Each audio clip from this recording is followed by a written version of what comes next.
sore-sore begini kita harus berani atau melatih hidup kita untuk tidak terpengaruh dengan dengan dinginnya ya. Kadang-kadang kan kalau sore dan dingin itu saya suka bilang, kadang-kadang suka mempengaruhi moodnya ya. Jadi kadang-kadang ini pingin semangat apa enggak nih ya. Tapi hidup ini adalah tentang kita ya. Kita yang berotoritas untuk bisa mendrive kehidupan kita supaya ketika kita ada di dalam rumah Tuhan, kita benar-benar lagu yang kita nyanyikan tadi, kita bersuka cita di dalam rumah Tuhan ya. Dan itu harus kita alami, puji Tuhan. Nah, saudara yang kekasih dalam Tuhan, minggu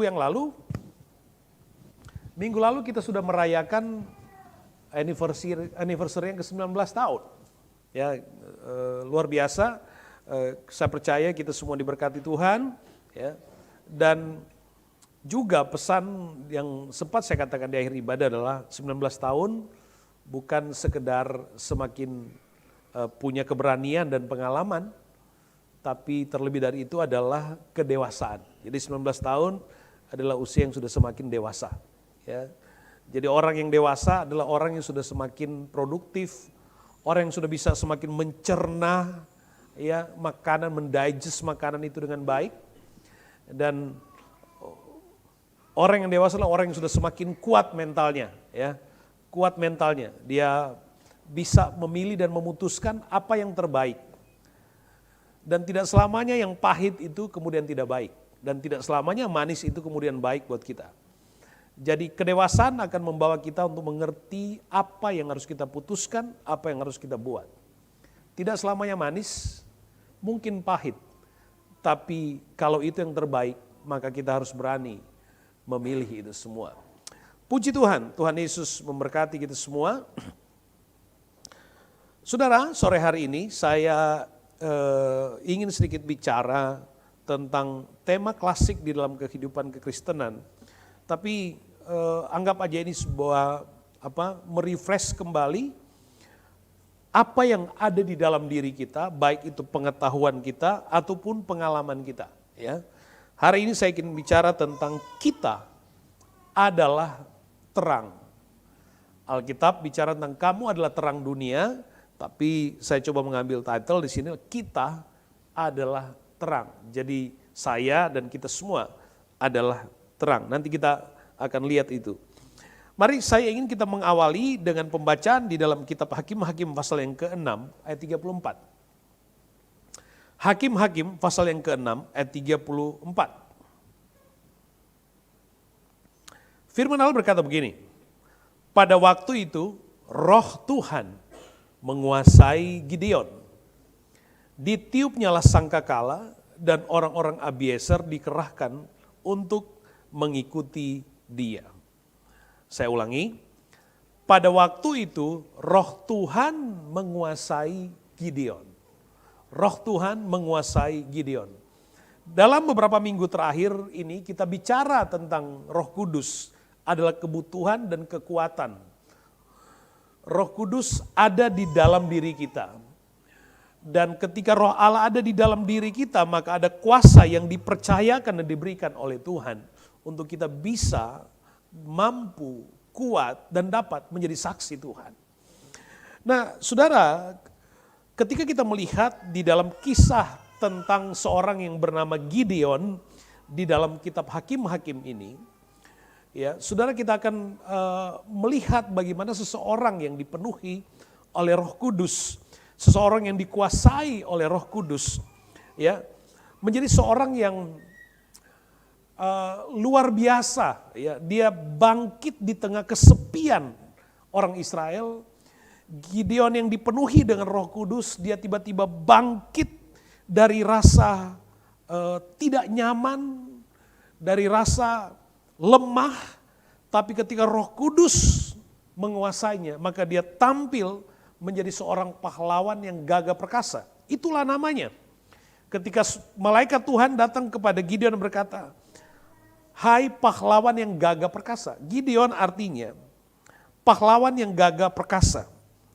Gideon artinya juga seorang penghancur. Atau dalam definisi sosial lainnya adalah penebang pohon. Ya, Jadi saya senang dengan bahasa Alkitab mengatakan malaikat Tuhan berkata kepada Gideon, pahlawan yang gagah perkasa.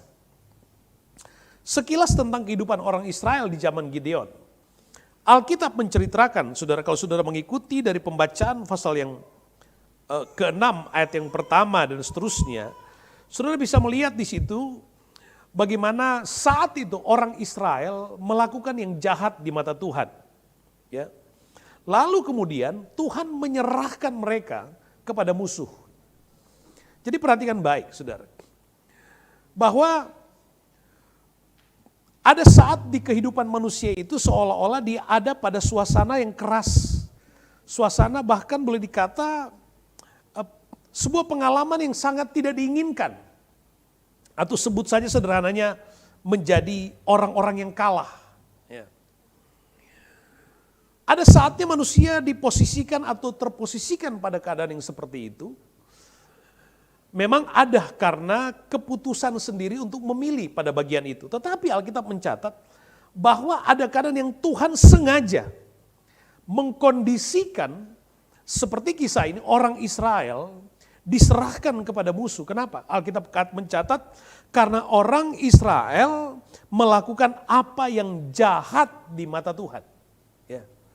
Jadi saudaraku yang kekasih di dalam Tuhan Yesus Kristus berada pada kelompok menjadi orang yang kalah, sekali lagi, menjadi orang yang kalah, tidak semata-mata akibat dari pilihan kita sendiri, tetapi memang ada keadaan di mana Tuhan kondisikan. Kenapa? Untuk dapat mengajar umat Tuhan, mengajar orang Israel untuk kembali kepada Tuhan.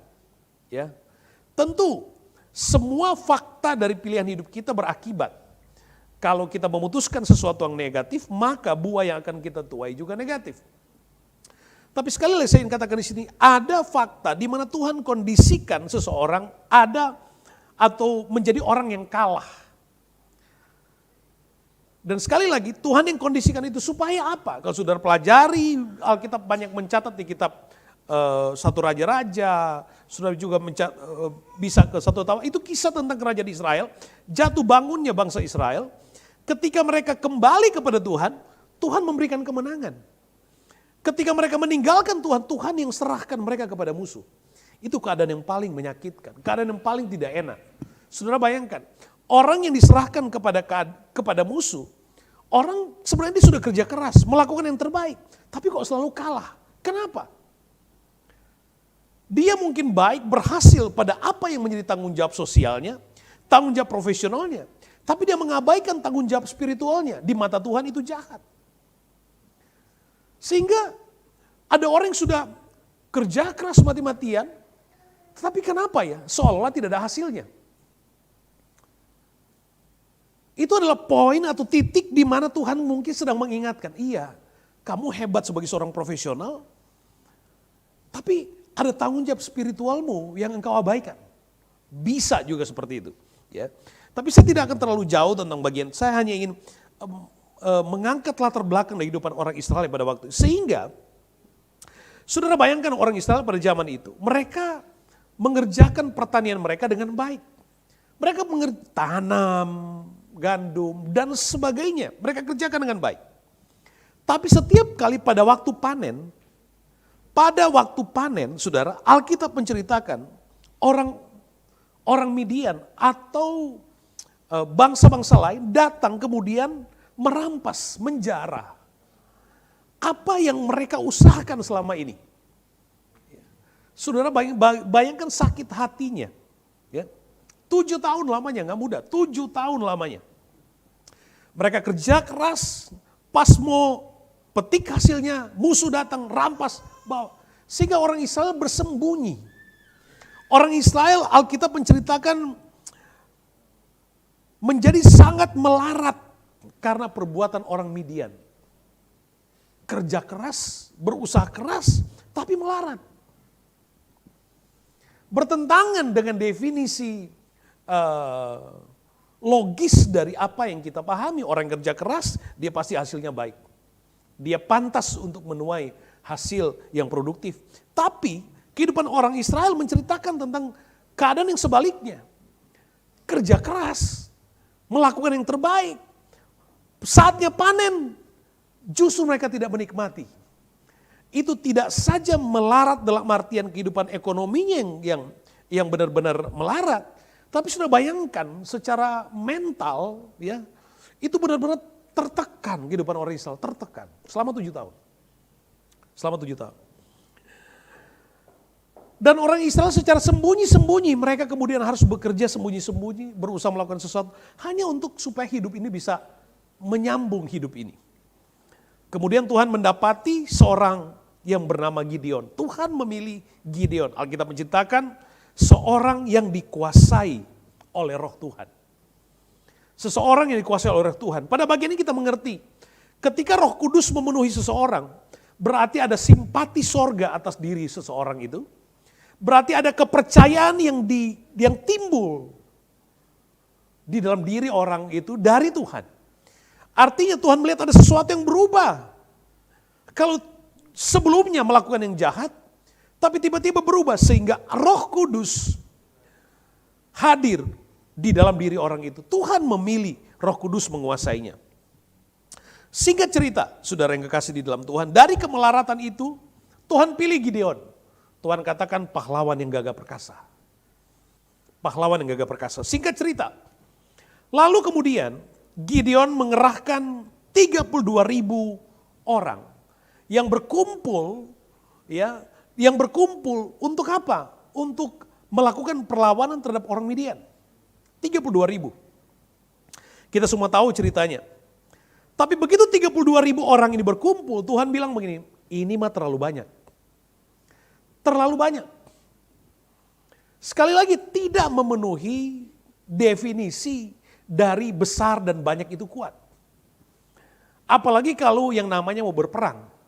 Orang maunya lebih banyak kan, lebih keren, lebih kuat. Ya. Tapi tidak di mata Tuhan.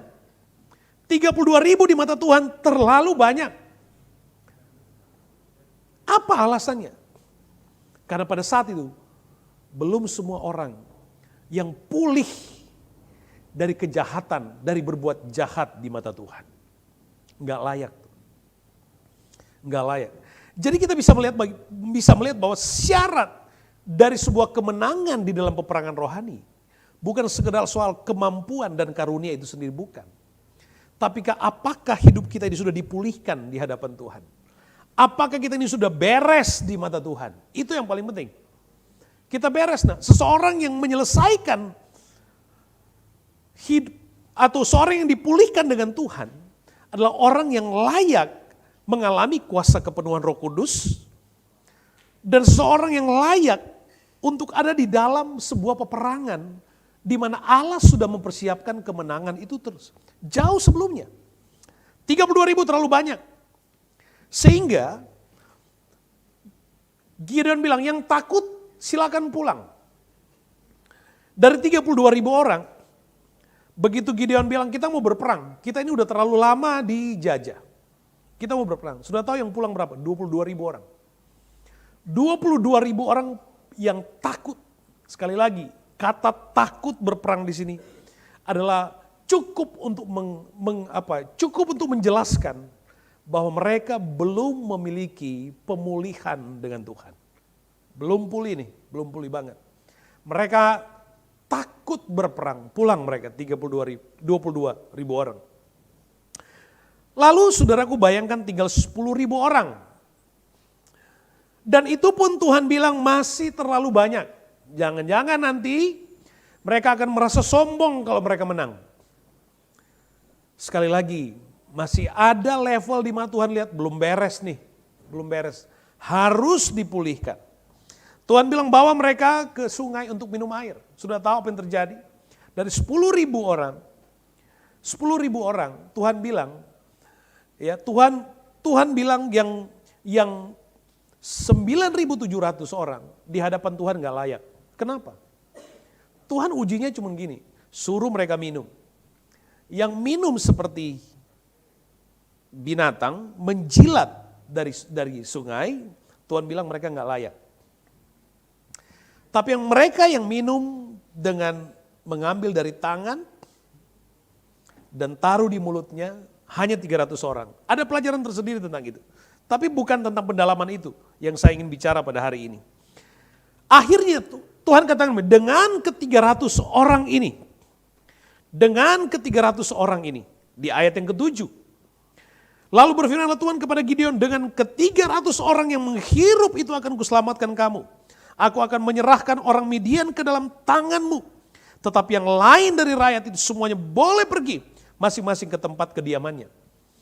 Jadi saudara, di dalam peperangan rohani, bukan tentang seberapa hebat kita, bukan tentang seberapa banyak kita.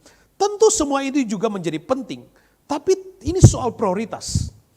Apalagi ini soal masa depan di dalam Tuhan. Soal masuk di dalam rancangan Tuhan.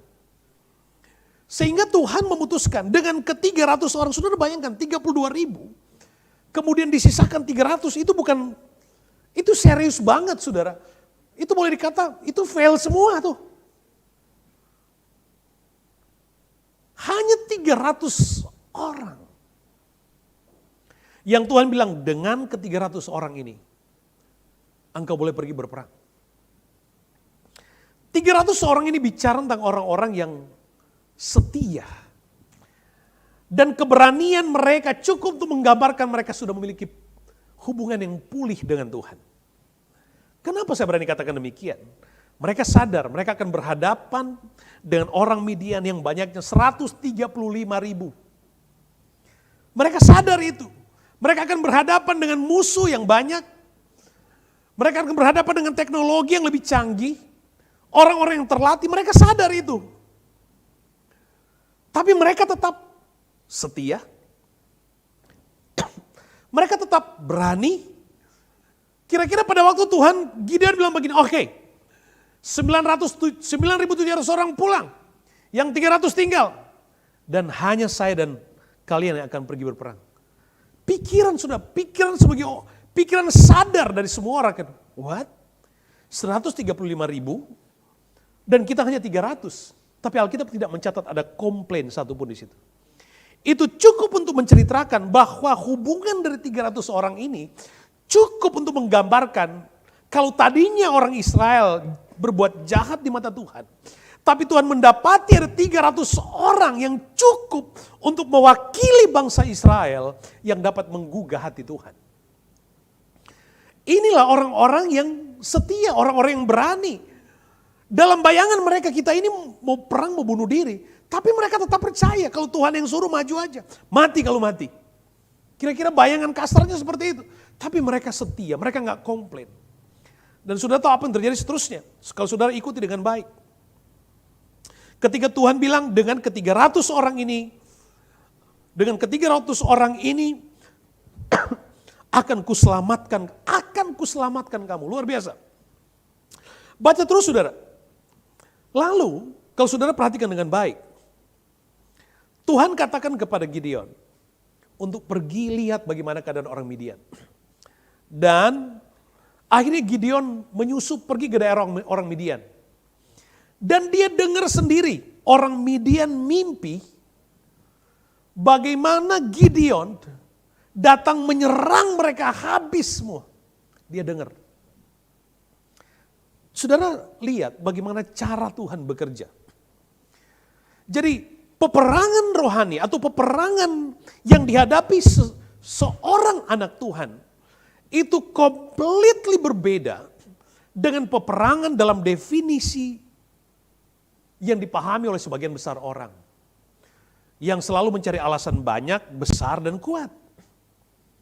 Sementara peperangan di dalam peperangan rohani cukup dengan kesetiaan dan hubungan yang dipulihkan dengan Tuhan dan berharap kepada Tuhan dengan iman.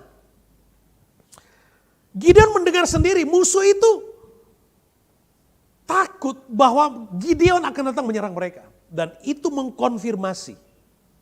Singkat cerita, Gideon datang dengan ke-300 orang.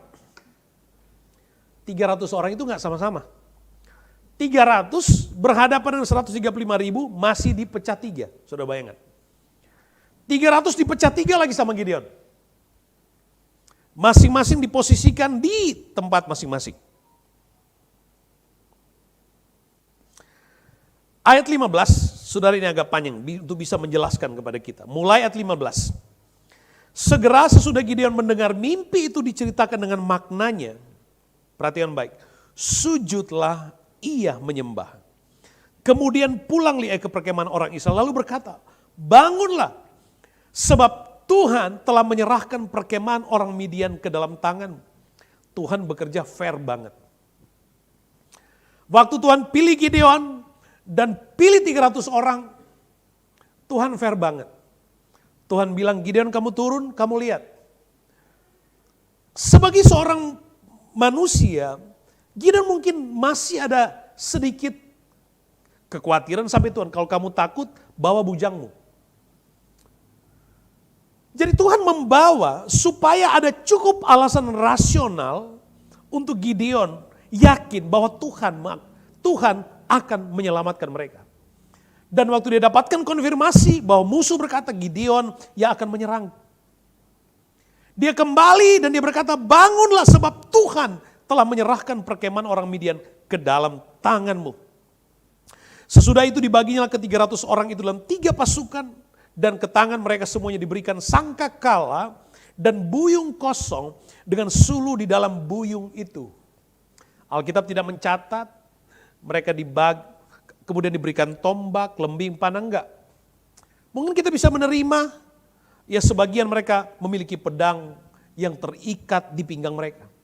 Tapi Alkitab mencatatkan dengan serius bahwa Alkitab mencatatkan bahwa diberikan sangkakala, buyung yang kosong, dan sulu di dalam buyung itu.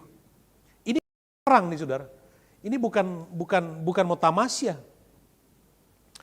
Mau berperang Tuhan bilang bawa sangkakala dan buyung yang kosong dengan sulu di dalamnya. Dipecah 3. Perhatikan baik. Ayat 17, dan berkatalah ia kepada mereka, perhatikanlah aku dan lakukan seperti yang kulakukan. Maka apabila sampai ke ujung perkemahan itu haruslah kamu lakukan seperti yang kulakukan. Haruslah kamu lakukan seperti yang kulakukan. 300 orang tapi sepakat.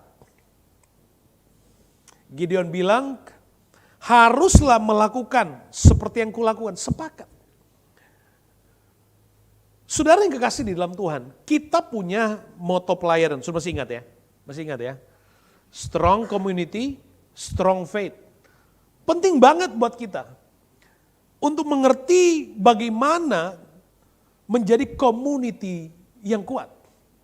Sebab di dalam community yang kuat, Allah akan mengerjakan bagiannya untuk memberikan kuasa yang bekerja nyata di dalam satu komunitas yang kuat. Tidak sekedar menghidupkan iman yang kuat, tapi menghasilkan kemenangan. Komunitas Tuhan tidak sekedar untuk mengalami sebuah atau menikmati buah dari kebutuhan kita pribadi atau pelayanan, tapi ada tujuan. Untuk apa Tuhan membentuk satu komunitas yang kuat? Untuk meraih kemenangan. Orang Israel dengar-dengaran sama Gideon.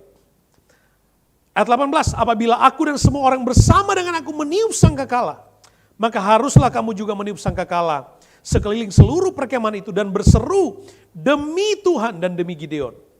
Lalu Gideon dan ke-100 orang bersama-sama dengan dia sampai ke ujung perkemahan itu pada waktu permulaan giliran jaga malam. Ketika penjaga-penjaga baru saja ditempatkan, lalu mereka meniup sangkakala sambil memecahkan buyung yang di tangan mereka. Demikianlah ketiga pasukan itu bersama-sama meniup sangkakala dan memecahkan buyung dengan memegang obor di tangan kirinya dan sangkakala di tangan kanannya untuk ditiup serta berseru pedang demi Tuhan dan demi Gideon. Sementara itu tinggallah mereka berdiri, saya garis bawahi kalimat ini, tinggallah mereka berdiri masing-masing di tempatnya. Sekeliling perkemahan itu tetapi seluruh tentara musuh menjadi kacau balau. Berteriak-teriak dan melarikan diri. Sedang ke-300 orang itu meniup sangkakala, maka di perkemahan itu Tuhan membuat pedang yang seorang diarahkan kepada yang lain. Lalu larilah tentara itu sampai ke Betsita, ke arah Serera sampai ke pinggir Abel Mehola dekat Tabat. Saudara perhatikan dengan baik, kita mengerti bagaimana cara Tuhan membentuk 300 orang ini. Mereka adalah orang-orang yang setia sekali lagi, mereka adalah orang-orang yang berani. Mereka berani mengambil tanggung jawab dengan semua resiko apapun untuk sebuah alasan berjalan dengan iman, berperang dengan iman. Dan Alkitab menceritakan ketika mereka berperang, Alkitab hanya mencatat seruan mereka, pedang Tuhan, pedang Gideon. Tapi tidak dicatat bahwa kemudian mereka mengangkat pedang dan kemudian mereka pergi berperang membunuh musuh-musuh. Tidak, sama sekali Alkitab tidak mencatat itu. Alkitab cuma mencatat mereka di 3 pasukan kecil yang dibentuk. Mereka berdiri di tempat masing-masing, diam di tempat itu. Dan ketika Gideon meniup sangkakala, diikuti 300 orang yang lain. Kemudian Gideon memecahkan buyung, diikuti oleh 300 orang yang lain. Apa yang terjadi? Pada saat itu kuasa Tuhan turun dan mengacaukan orang Midian. Tidak sekedar mengacaukan, tapi perhatikan baik.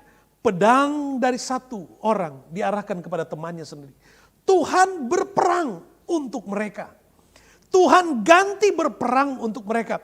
Sebelumnya bayangan 300 orang ini, kita ini pasti mati. Atau paling statement ekstrim mereka adalah, sekalipun aku mati, tapi ini peperangan Tuhan, gak apa-apa. Bayangan-bayangan itu terjadi, tapi apa yang terjadi? Di dalam ketaatan mereka, di dalam kesepakatan mereka, ketika mereka maju, ingat 300 orang gambaran orang-orang yang hubungannya dengan Tuhan sudah dipulihkan. Mereka menarik simpati Tuhan, sehingga Tuhan melihat ada, sekali lagi, Tuhan melihat ada 300 orang yang cukup untuk mewakili orang-orang yang hubungannya pulih dengan Tuhan.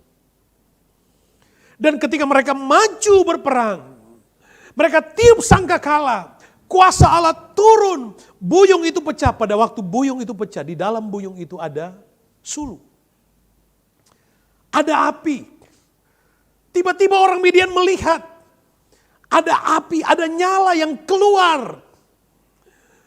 Lalu tiba-tiba musuh dilanda dengan ketakutan. Tiba-tiba musuh gak bisa membedakan mana kawan, mana lawan. Justru kawan dianggap lawan. Kekalahan besar terjadi. Dan saya berkata kepada saudara, peperangan di dalam Tuhan adalah peperangan dengan cara Tuhan yang sangat unik. Makanya saya ingin berkata kepada jemaat Tuhan, jangan pernah takut berjalan menghadapi masa-masa sulit. Kalau masa-masa sulit itu adalah masa-masa dalam peperangan Tuhan.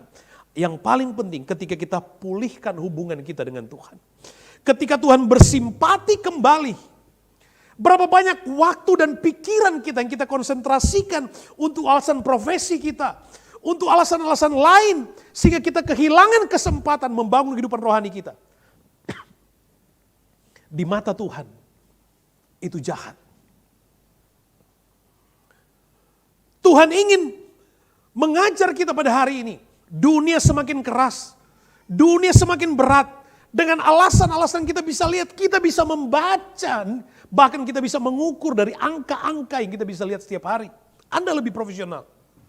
Sudah mulai bisa membayangkan apa yang akan terjadi tahun depan, 2 tahun depan. Anda bisa prediksi itu semua, tapi dengar baik. Anda adalah komunitas yang cukup untuk dapat mewakili banyak orang untuk Tuhan bisa melihat hatimu dipulihkan. Untuk Tuhan bisa melihat ada orang-orang yang kembali kepada Tuhan. Untuk bisa melihat orang-orang yang hatinya dipulihkan. Bayangannya sebelumnya memang berat mungkin. Tapi ketika mereka taat kepada Tuhan. Mereka tiup sangkakala, pecahkan buyung. Kuasa Allah hadir. Kita lihat maknanya pada bagian ini. Kalau kita baca kembali di ayat 19 dan ayat yang ke-20. Gideon dan ke-100 orang bersama dengan dia sampai ke ujung perkemahan itu pada waktu permulaan giliran jaga malam. Ketika penjaga-penjaga baru saja ditempatkan, lalu mereka meniup sangkakala sambil memecahkan buyung yang di tangan mereka. Demikianlah pasukan itu bersama-sama meniup sangkakala, memecahkan buyung dengan memegang obor di tangan kirinya Dan sangkakala di tangan kanannya untuk ditiup serta berseru pedang demi Tuhan dan demi Gideon. Pedangnya adalah sangkakala. Pedangnya adalah buyung. Sulu itu pedang. Bukan yang lain, itu pedangnya. Mereka berseru pedang Tuhan. Pedang Tuhan. Itu pedang Tuhan. Di tangan kanan sangkakala, tangan kiri ada sulu. Itu pedang. Dan Alkitab mencatat, saudaraku yang kekasih di dalam Tuhan. Kalau saudara ikuti dengan baik, apa sebenarnya makna?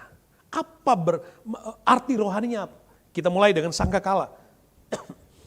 Sangkakala artinya berita tentang Tuhan, berita tentang keselamatan.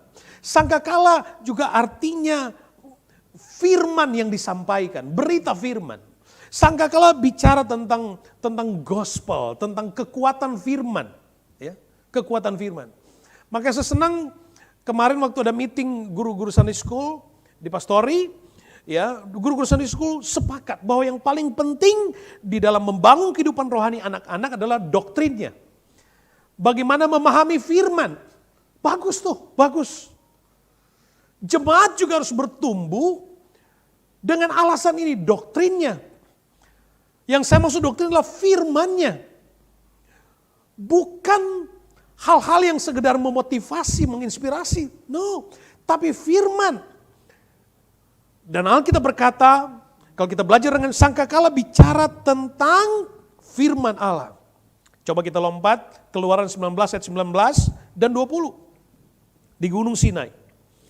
Bunyi sangkakala kian lama kian keras, berbicaralah Musa. Lalu Allah menjawabnya dalam guru. Lalu turunlah Tuhan ke atas Gunung Sinai, ke atas puncak gunung itu. Maka Tuhan memanggil Musa ke puncak gunung itu dan naiklah Musa ke atas. Perhatikan baik. Pada waktu ada suara sangkakala yang ditiup. Pada waktu ada bunyi sangkakala yang ditiup. Alkitab katakan begini, maka kuasa Tuhan turun. Alkitab mencatat, lalu turunlah Tuhan dan berbicara kepada Musa. Bukan sekedar bunyi, tapi seolah-olah bahwa seruan tiupan sangkakala itu adalah panggilan untuk malaikat sorga turun mengerjakan bagiannya dalam peperangan kita. Waktu sangkakala ditiup, maka kuasa Allah turun. Waktu ada bunyi sangkakala yang semakin keras, Tuhan mulai bicara. Tuhan mulai bicara. Kita mungkin populer, familiar dengan peperangan tembok Yeriko. Waktu orang Israel mengelilingi tembok Yeriko. Selama 13 kali dalam 7 hari. Lalu kemudian Alkitab ceritakan saudaraku yang kekasih dalam Tuhan. Kita suka pakai kan itu. Waktu orang Israel bersorak. Benar kan? Bersorak maka runtuhlah tembok. Itu yang kita tahu. Tapi kalau perhatikan, baca dalam Yosua pasal 6 ayat yang kelima. Apabila sangkakala tanduk domba itu panjang bunyi dan kamu mendengar bunyi sangkakala itu, maka haruslah seluruh bangsa bersorak dengan sorak yang nyaring. Maka tembok kota itu akan runtuh. Lalu bangsa itu harus memanjatnya masing-masing langsung ke depan. Perhatikan baik.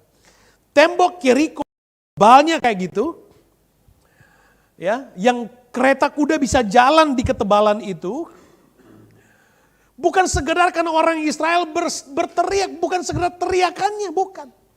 Iya, memang ada teriakan di situ, tapi tidak semata-mata teriakan itu saja.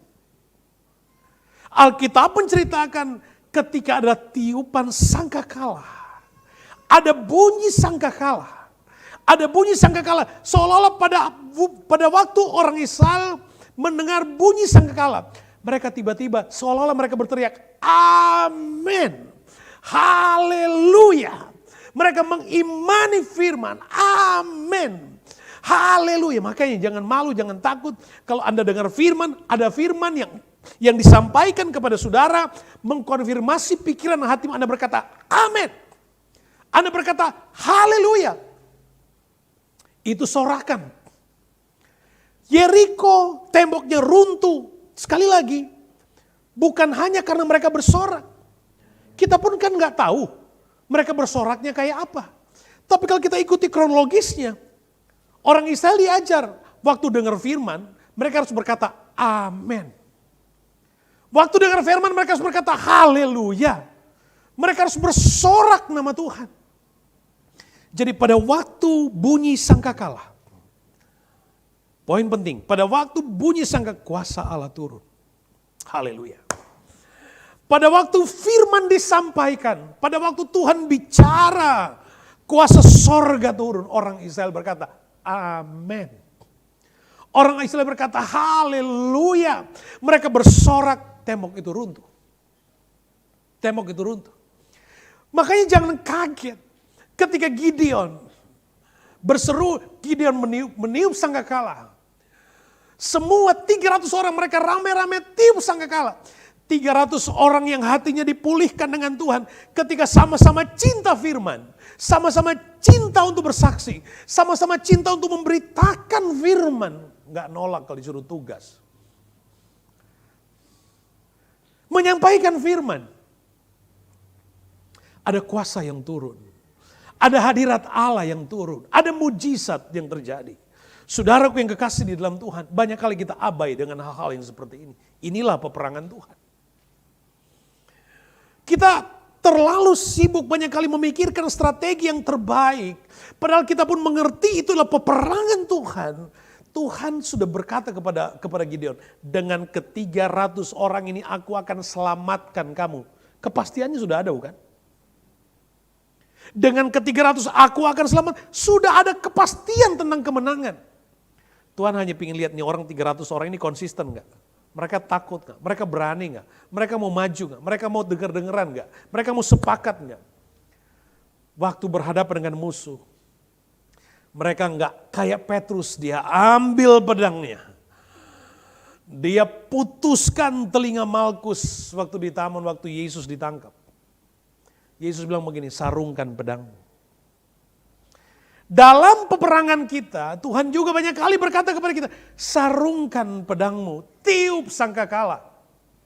Sangkakala sekali lagi bicara tentang firman, bicara tentang berita firman.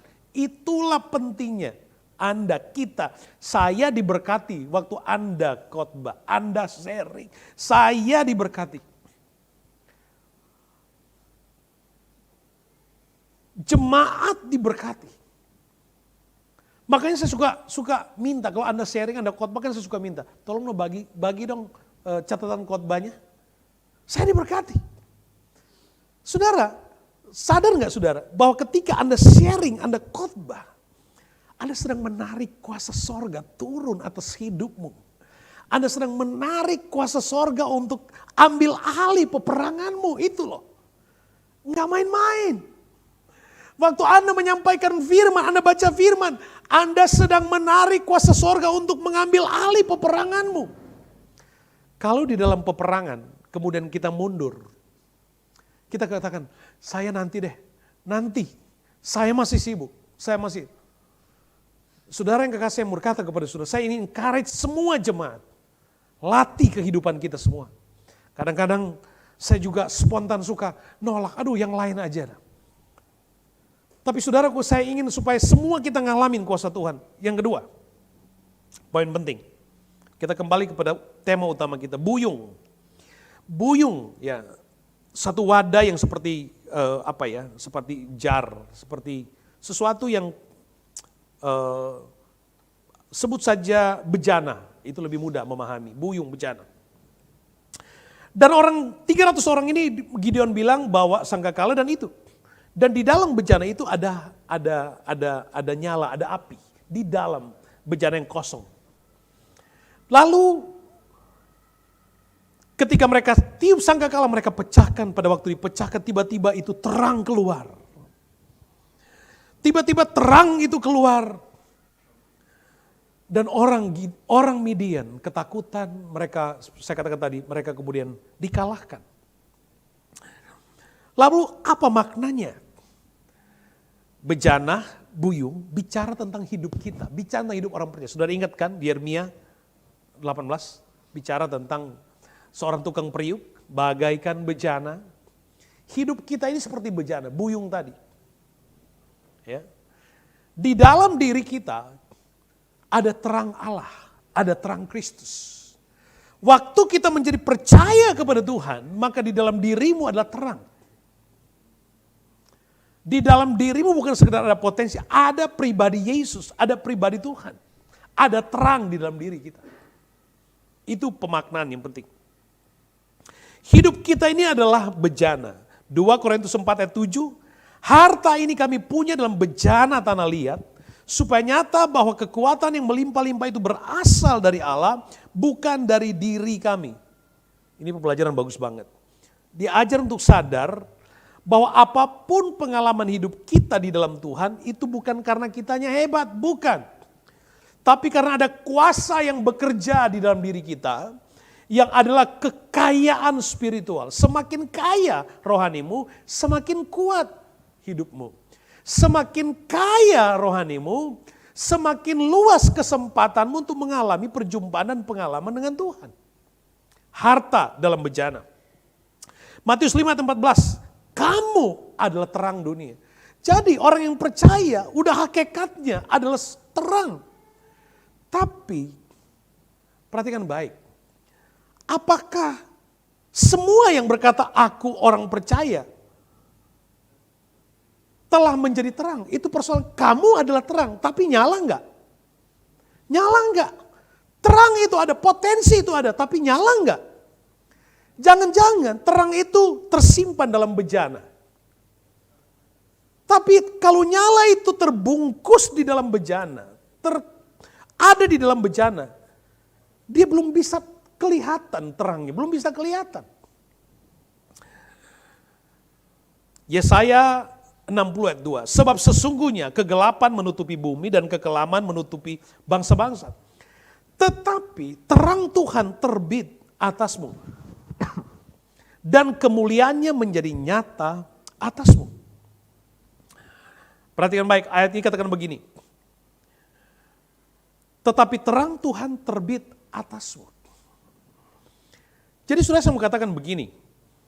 Pada waktu Gideon dalam peperangan tadi, waktu dia tiup sangkakala, kuasa Allah turun. Dan ketika dia pecahkan buyung itu, nyala tiba-tiba terlihat. Itu bicara tentang kalau bejana bicara hidup kita. Supaya terang ini bisa terlihat. Terang yang ada di dalam diri kamu dapat terbit, dapat nampak, apa yang harus dilakukan? Apa yang harus dilakukan? Bejana itu harus dipecahkan. Dipecahkan. Setiap orang percaya, saya katakan tadi, kamu adalah terang dunia. Tapi pertanyaan, apakah semua orang percaya menyala? Terang itu ada atau tidak? Mungkin, atau saya bisa pastikan semua punya terang, tapi terangmu masih tersimpan. Sehingga terang itu tidak terlihat. Orang hanya tahu, tapi orang gak menikmati terang itu. Karena orang gak bisa lihat. Sehingga ada sesuatu di dalam diri kita yang harus dipecahkan terlebih dahulu. Supaya terang itu terlihat, supaya terang itu nampak. Boyong itu harus dipecahkan, harus dipecahkan. Harus dipecahkan. Bejana ini yang nampak bagus, keren, harus dipecahkan. Karena tujuannya adalah nyalanya. Tujuannya adalah nyalanya. Ini peperangan Tuhan. Hanya dengan bejana yang dipecahkan, maka kemenangan itu dapat dinikmati. Kita adalah terang dunia. Hanya dengan bejana yang dipecahkan di hadapan Tuhan, maka terang itu dapat terlihat. Dipecahkan bermakna, hidup ini harus mau menjadi korban di hadapan Tuhan. 300 orang sudah menggambarkan bagian itu. Sudahlah, kami apapun mau jadi. Pikiran ini bilang kita mati sia-sia mungkin. Pikiran bilang begitu. Tapi kuasa yang bekerja di dalam diri mereka cukup untuk membuat mereka konsisten. Untuk berjalan. Dan apa yang terjadi? Alkitab hanya mencatat mereka diam di tempat. Mereka diam di tempat. Mereka diam di tempat. Dan Tuhan berperang ganti mereka. Peperangan kita pun seperti itu. Ada banyak kesempatan di hidup kita. Tuhan gak mau kita terlalu sibuk dengan peperangan kita. Dan Tuhan ingin mengingatkan kita, halo, pecahkan bejanamu, supaya terang itu kelihatan. Waktu engkau tiup sangkakala, terang itu kelihatan. Kuasa Allah hadir. Tuhan intervensi langsung. Peperangan itu Tuhan selesaikan. Sesudah katakan, ada ketakutan, ada kekhawatiran. Kita bisa membaca itu yang sedang dihadapi dunia hari-hari ini. Itu peperangan. Tapi mari kita berperang dengan cara Tuhan. Pecahkan bejanamu. Roma 13 ayat 12 katakan begini. Hari sudah jauh malam, telah hampir siang. Sebab itu, marilah kita menanggalkan perbuatan-perbuatan kegelapan dan mengenakan perlengkapan senjata terang. Alkitab katakan, tanggalkan semua yang menghalangi terangmu. Kita harus berani mati dulu untuk Tuhan, mati terhadap dosa. Kita harus memecahkan bagian-bagian yang menutupi terang di dalam diri kita. Dan itu bisa apa saja. Tanya di dalam dirimu, apa yang buat terangmu gak nyala? Tanya di dalam diri kita, apa yang menghalangi terang itu nampak dari hidupmu? Tanya. Dan bukan Gideon yang pecahkan buyung mereka. Mereka harus pecahkan sendiri-sendiri. Pecahkan, masing-masing pecahkan. Masing-masing pecahkan. Saya pun tanya diri saya, Tuhan, bagian mana dari bejana hidupku yang masih harus pecahkan? Masih ada bagian di hidup saya yang menghalangi terang ini bisa kelihatan. Jemaat Tuhan yang saya kasihi. Mari kita belajar sesuatu. Ada peperangan yang gak bisa kita selesaikan dengan kekuatan kita. Ada banyak persoalan hidup kita yang gak bisa kita selesaikan dengan apa yang Anda tahu dan Anda punya, gak bisa. Bahkan saya sudah katakan tadi, ada peperangan di mana Anda sudah mengerjakan bagianmu semuanya sesempurna mungkin. Tapi hasilnya tetap kalah, tidak produktif. Bahkan dirampas, dicuri oleh musuh. Seperti orang Midian. Kenapa? Ada sesuatu yang gak dipulihkan dengan Tuhan. Di mata Tuhan jahat, Tuhan bilang. Tapi ketika bejana ini dipecahkan. Ketika bejana itu dipecahkan sehingga terang itu terbit. Pada waktu itu kira-kira Tuhan mau katakan begini, itu kamu itu terang dunia, itu yang dimaksud dengan terang dunia. Itu makna kuasa dari terang dunia ketika Tuhan katakan kamu terang dunia. Itu yang Tuhan mau ajar kita pada waktu terangmu menyala maka kuasa itu menyertai. Terang tidak sekedar Anda hidup berbeda, tidak. Terang itu ada kuasa kemenangan. Di dalam terangmu ada kuasa menikmati kemenangan. Sebab terangmu menakutkan musuh rohanimu. Hanya dengan terangmu maka kegelapan itu akan terhalau dengan sendirinya. Terang tidak pernah dapat dikalahkan oleh kegelapan. Pecahkan bejanamu, pecahkan. Ayo, pecahkan bejana hidup kita ini. Supaya terang itu nampak. Serukan firman, perkatakan firman. Diam di tempat. Belajar. Waktu firman. Anda dengar, Anda baca, belajar. Aku bersorak. Amin. Aku bersorak haleluya. Aku berkata puji Tuhan. Setiap perkataan firman Anda katakan amin. Alkitab ajar itu. Orang Israel. Setiap kali Taurat dibaca mereka katakan amin. Amin artinya apa? Amin artinya jadilah seperti apa yang engkau katakan. Itu amin. Jadilah seperti apa yang kau firmankan. Jadi waktu kita dengar firman. Kita berkata amin. Maka buyung, bejana hidup kita dipecahkan. Terjadi pada waktu yang sama. Amin. Adalah perkataan pengakuan dan penyerahan diri. Bejana dipecahkan. Kuasa Allah turun. Mujizat terjadi. Diam di tempat. Gak usah ngapa-ngapain. Tuhan lebih senang lihat engkau diam di tempat menikmati hadirat Tuhan. Daripada engkau meninggalkan tempatmu dan sibuk menyelesaikan persoalan tidak pernah mungkin engkau dapat selesaikan dengan kemampuanmu kecuali dengan cara Tuhan. Saudara yang kekasih di dalam Tuhan, kita adalah terang. Sekali lagi, terang di dalam diri kita harus nampak, bangkit. Jadi terang kata Tuhan, bangkitlah, jadi teranglah. Sebab terang Tuhan terbit atasmu. Kapan itu terang terbit? Tanya dalam diri kita. Terang itu terbit waktu bejana kita pecahkan. Ada karakter-karakter yang menghalangi terang itu kelihatan. Itu yang harus dipecahkan dulu. Dan saudara, saya membayangkan orang Israel 300 orang tadi. Yang mungkin awalnya pikiran sempat berkecamuk, kita ini mati, kita ini. Tapi waktu mereka tiup sangkakala, hadirat Allah turun, mereka diam di tempat. Tuhan berikan kemenangan. Saya gak bisa bayangkan sukacitanya seperti apa. Saya mau jemaat Tuhan Gold Coast Brisbane bertumbuh pada suasana rohani yang seperti ini. Pulihkan hubungan kita dengan Tuhan. Pribadi. Pulihkan. Tanya. Jangan-jangan kita mengerjakan sesuatu, tetapi hasilnya dirampas, dicuri oleh musuh rohani. Kembali, bereskan hubungan dengan Tuhan. Seperti hati dari 300 orang ini. Mereka setia, mereka komitmen, mereka jaga, mereka percaya sama Tuhan. Kami kecil, kami sedikit, tapi mereka percaya sama Tuhan. Dan Tuhan jelas hasilnya, kemenangan. Musuh dikalahkan, mereka gak ngapa-ngapain. Saudara bayangkan kemenangan mereka cuma enjoy dengan tiup sangkakala. Tiup sangkakala, terang itu menyala. Terang itu menyala. Mari kita jadi berkat sebab kita adalah terang. 1 Korintus 15 ayat 58. 1 Korintus 15 ayat 58. Karena itu, saudara-saudaraku yang kekasih, berdirilah teguh. Jangan goyah.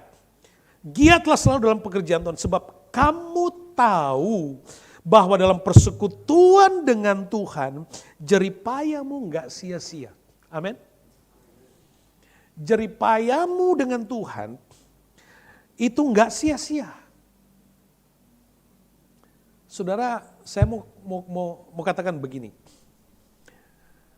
Saudara mungkin akan kaget bahwa ternyata jawaban dari kerinduan, jawaban dari apa yang Anda sedang kejar hari ini adalah dengan melayani Tuhan. Anda mungkin akan surprise, kaget, tapi itulah cara Tuhan. Jawaban dari semua yang kita sedang doakan adalah melayani Tuhan. Sebab Alkitab katakan jerih payamu gak sia-sia. Jerih payamu gak sia-sia. Orang yang melayani Tuhan tidak akan pernah rugi. Orang yang menginvestasikan waktu dan hidupnya untuk Tuhan, dia tidak akan pernah. Tuhan tidak pernah mau berhutang. Itu Alkitabiah. Tidak pernah mau berhutang. Waktu Anda setia sama Tuhan. Saya tidak katakan kepada Anda tinggalkan pekerjaanmu, tinggalkan sekolahmu, lalu penting Tuhan, melayani Tuhan aja, gak usah yang lain. Bukan itu. No, jangan tangkap salah. Saya ingin katakan kepada saudara, Anda boleh bekerja keras dalam pekerjaan profesimu, sekolah dengan baik, boleh, bagus. Kalau saya bisa angkat 4, saya angkat 4, bagus. Tapi jangan karena semua itu Anda abaikan pelayanan, panggilan Tuhan atas hidupmu, karunia dan pilihan Tuhan atas hidupmu. Di dalam dirimu ada terang.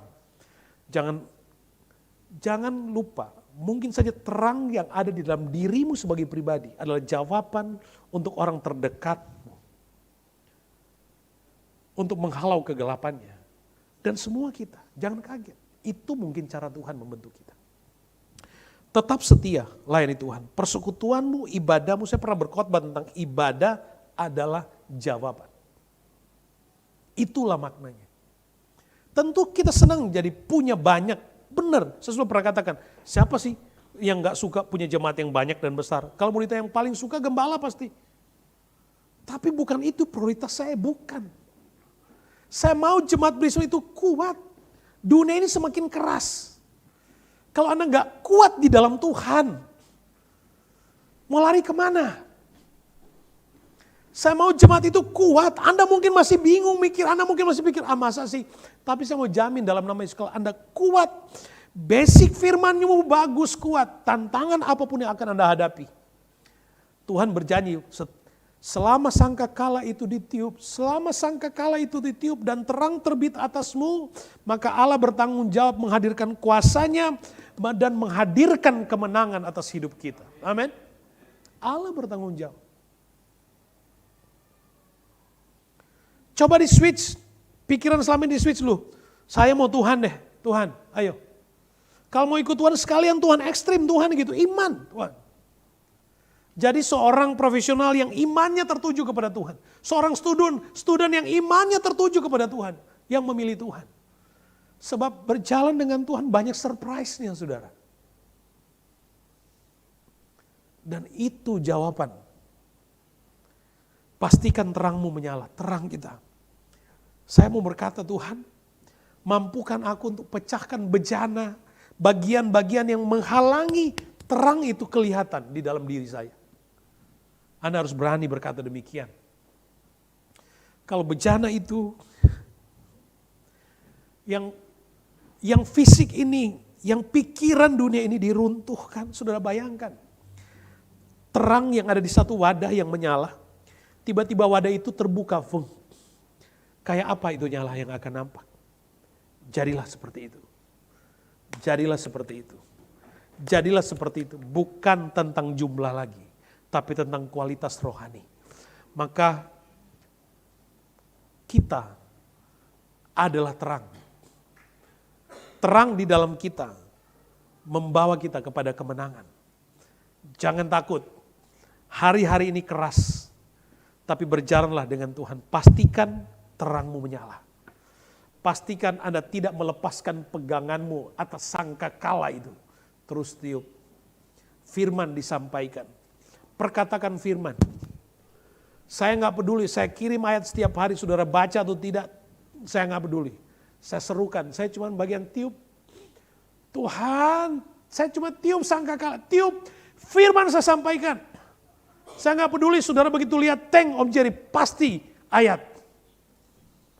Itu urusan saudara. Bagian saya tiup sangkakala. Saya berharap begitu saudara terima, saudara baca ayat yang sama yang Anda sudah hafal, saudara baca. Waktu Anda baca, kuasa sorga turun.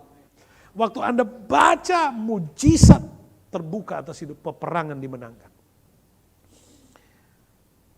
Ini yang saya maksud, usia yang 19 tahun, usia yang sudah semakin dewasa. Ini yang saya maksud, 19 tahun adalah usia yang sudah bisa mencerna dengan baik. GPD Brisbane. Jadilah pribadi-pribadi yang dewasa di dalam Tuhan. Ayo kita bangkit berdiri bersama.